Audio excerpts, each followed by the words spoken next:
I think it's a benefit that elinzanetant has that dual receptor antagonism and one that might specifically be related more to sleep. But again, many treatments for vasomotor symptoms, so it's not the only option. And I don't want women to think that that's the only option they have.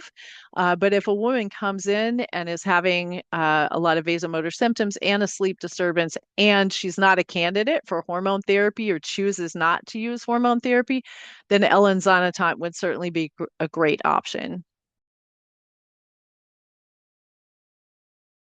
I'm not going to suggest that the clinicians taking care of women out there, internal medicine, family medicine, and OBGYNs need to have questionnaires in their routine office care.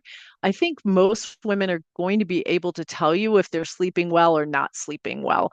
Now, of course, if you want to get into questionnaires, we have lots of them. The Epworth Sleepiness Scale, we have the Pittsburgh Sleep Quality Index, and others that are going to be more objective. Stop Bang is another one for um, sleep apnea. But again, I'm not sure we really need to go there. I think women are going to tell you if their sleep is better or if it's not.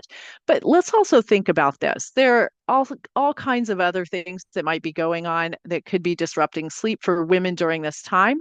They have aging parents. They might be caregiving for aging parents in the house. They might still have kids who are in and out of the house. Maybe they're worried about a teenager that hasn't come home at night, or maybe they're worried about the 25-year-old that won't get out of the house. They may also have an aging pet that needs to go outside 2 or 3 times a night. So let's think about everything else. They may have a stressful job. They may be waking up several times with anxiety about work or writing the grocery list and everything else in their mind.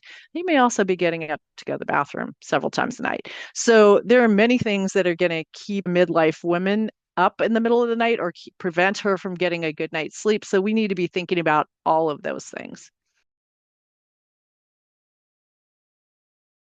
When I'm really working with patients to figure out what the best option for them is in terms of hot flash sleep management, it's really patient preference. And so there are many patients who really feel strongly that they don't want to use hormone therapy for one reason or another. There are others that feel very strongly that they don't want to use an antidepressant. So sometimes it's what they don't want to use. Sometimes it is what seems most appealing in terms of ease. So I want a pill that I can take once a day, or I prefer a non-medication option. And there are plenty of those, including cognitive behavioral therapy, for example, has been proven useful for both vasomotor symptoms and for insomnia. So some women may actually prefer a non-medication option. So those are some of the things that we talk through. So it's a lot of what do they have any contraindications to the use of hormone therapy or any of the other treatments, including fezolinetant and elinzanetant? Do they mind having liver test monitoring, which is indicated for both fezolinetant and a little less for elinzanetant? It's baseline in 3 months for elinzanetant. For fezolinetant, it's baseline months 1, 2, 3, 6, and 9. So a little bit more in terms of liver test monitoring. So we walk through all of this and then say, what do you think the best option is for you? And this shared decision making is key here because patients will only take what they feel comfortable taking and what will actually work. And then let's not forget the importance of follow up. So these women should be followed up in the 2 to 3 month period to figure out, is it working? In the case of hormone therapy, do we need to adjust the dose, et cetera?